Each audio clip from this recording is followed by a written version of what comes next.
All right, we're going to get going. My name is Chase Eidelman. I am the Vice President of Enabling Technologies at Zimmer Biomet. I'm really excited about this upcoming session where we're getting to talk with a Zimmer Biomet patient. In that last session, you heard a little bit about mission. We've got 14 words in ours to alleviate pain and improve the quality of life for people around the world. 14 words.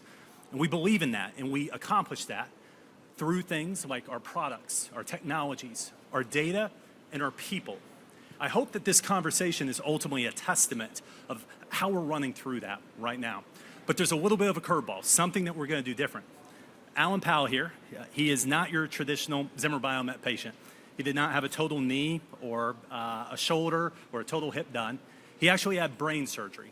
And if you'll look on that wall over there, you see a rows of brain technology, and that's what we're here to talk about.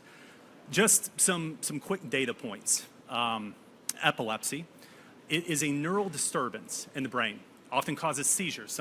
For someone to be called epileptic, they have to have multiple seizures, more than one in a day. In the US, there's 3.6 million people that have epilepsy. About 30% of them are resistant to drugs, meaning they're prescribed pharmaceuticals, but they ultimately fail on it. So that comes out to about 1.2 million live with this in the course of their lives, and we're going to hear that story through Alan. It's the fourth most common neurological disease, impacts about 1 in 26. And there's a lot of good work in this space. So Alan, thank you for being here. Thank you for sharing your story.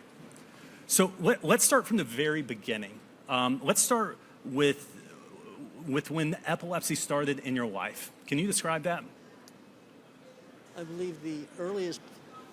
You might want to raise your mic up just a little bit. I believe the earliest indication was maybe first grade. I was the fastest kid in the class, and we were racing against, like, in first grade, second graders. And everybody knew I was going to win the race. It was once around the track, and I had it nailed. Got down to the gun going off, and something happened. I wound up on my face in the dirt, in the gravel. And I had no clue. Everybody around me had no clue. What's happening? It was not possible. And you shrug it off and whatever. Then things continued that were weird. I was really, really good in math. And you do that stuff where in second or third grade, you go up to you have teams, you go up to the blackboard and you write down the answer. And I would do that just instantly. The teacher, here's the problem. I just run up there and write the answer down. And the other kids are like scribbling and stuff. And the teacher, how do you do this? And I told her, I said, I know that. And she said, well, stop that. Then she said, you've got to write down all the steps. And that didn't make any sense to me. When I was doing that on a couple of occasions, I'd get halfway up to the blackboard and I was blank. I was like not there. I didn't know what had happened, but it was not normal. I had no clue. Nobody was saying, you've got epilepsy. Nobody was saying anything, just that I had like a weird afternoon. Going through in, like playing sports, I was really good in tennis. There were moments in matches that I would lose something. It wasn't like I mishit the ball, I did something weird. It was just, I stepped away from everything and the score was changed. It was like, oh, I thought it was love, 30. No, I lost.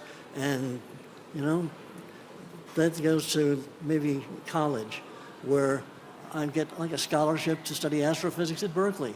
And I'm there, and I get called into Dr. Teller's office one day, and he says, Alan, you're very, very smart. You know all the math, but you seem to have different priorities.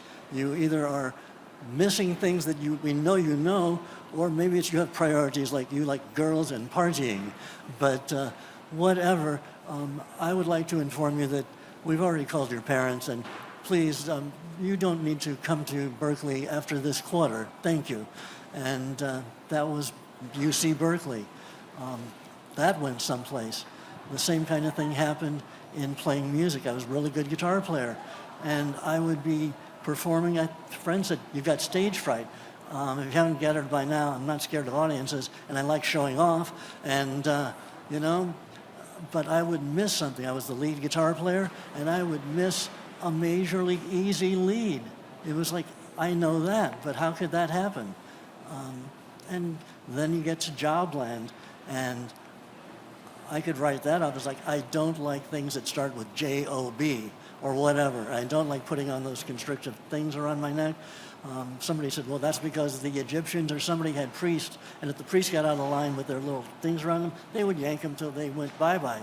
But I said, no, I just missed the calculations on this, and I couldn't figure out what, and then somebody came around the corner and was like, I'm like at my desk doing nothing. That didn't register until recently. You know, when I look back, it wasn't until any of this stuff didn't register until I was going to visit my mother at St. Jude's in Fullerton. She had dementia/Alzheimer's. I was walking into the hospital, hit that bump with the blue paint on top to keep you from driving your car into the waiting room or the entrance, and I fell. And the first thing when I came up out of it was I saw headlights and the grill, and I knew it was a brand new Mercedes. I thought, how ironic, I'm going to be killed by a doctor trying to head into the hospital. But they put me in the hospital because they didn't know what happened to me.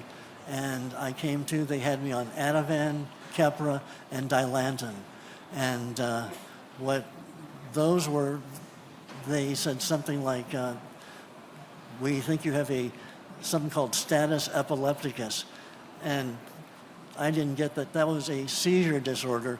I called a friend of mine from high school, Dr. Kirkstump, just retired from, what was that, Kaiser Permanente, head surgeon, and I called Kirk. And I said, I get the status, that's like chronic or something, it doesn't go away. The epilepticus sounds like epilepsy, I don't want that. He said, how many seizures have you had? And I said, I've had a bunch. And he said, you've got it. I said, can you do anything with it? He said, you've got it, and they can't do anything about it. And armed with that knowledge, I proceeded through the rest of my life.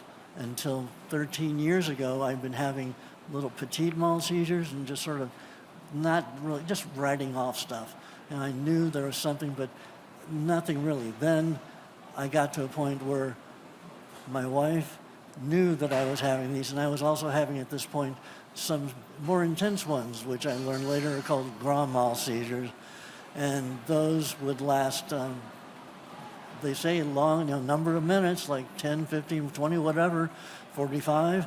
And that was what they were saying. I was not at home when that was happening. I was elsewhere, but I wound up in a lot of hospitals. And at the time we were living up in the high desert, and they took me to the local place, and whatever they were doing was not helping. I wound up getting, I think, air vac, helicoptered 4 times down to, where's a place that has lots of money and old people that don't want to die? Palm Springs. And I went to Eisenhower Med Center and some other places, I think all the hospitals down there. And they were giving me kind of the same thing, but still saying there's not much. One doctor, Dr. Septi, said, I'd like to get a second opinion. And that was a lady named Mona Sesgar at UC Irvine. And we went to meet her. And that feeling you get when someone walks in the room and you know that they're for real, they are the real McCoy, they are it. And Mona had it. And then she brought in her partner, Dr. Videra.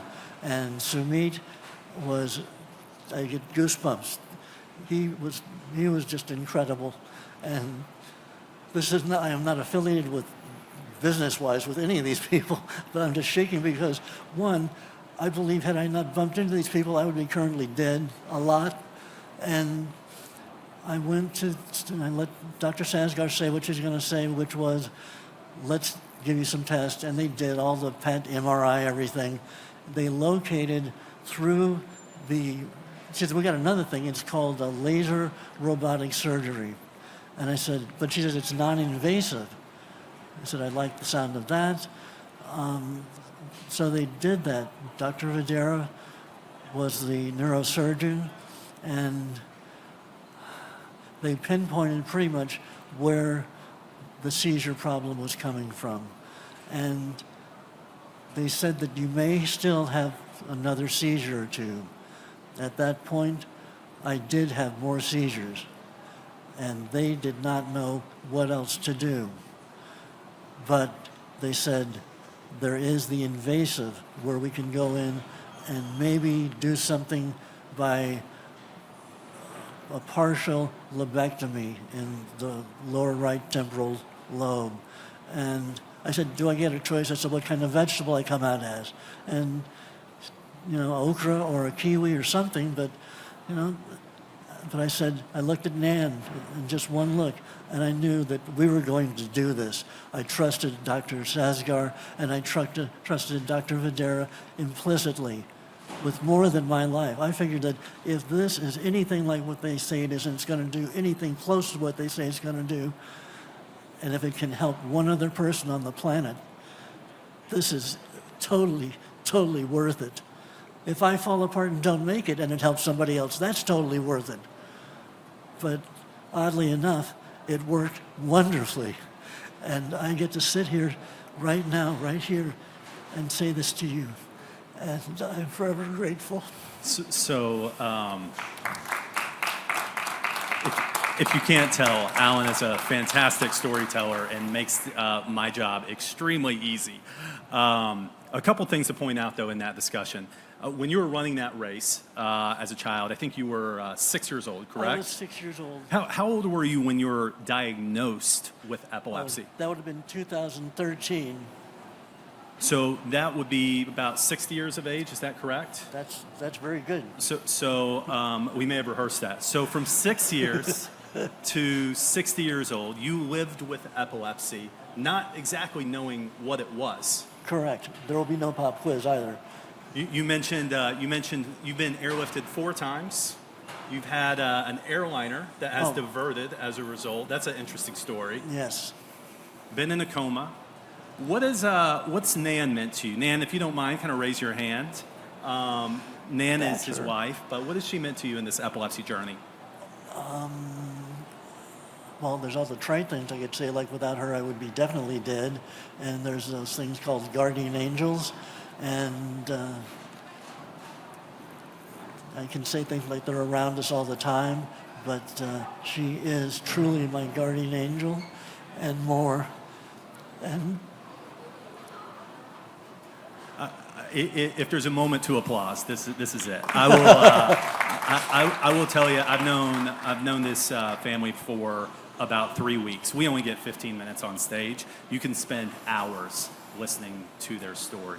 I have so many questions I want to continue to ask, but we unfortunately only have about a minute left. Okay. If you were to leave this audience with one thing to take home, what would it be? Well, obviously, first of all, I would suggest not getting it. The same way I said to the people at UC Irvine, if anyone's ever as fortunate enough as I was to be as sick as I was, there's only one place to go, and that's to UC Irvine and have these guys, this team, do this to them. And the main underlying thing is there is hope for something that everybody said you can't do anything with. You can, and that's because there's more than hope. There are miracles that are very real and repeatable. Alan, thank you for being vulnerable. Thank you for sharing your story. And thank you for making a difference. Appreciate you. Thank you.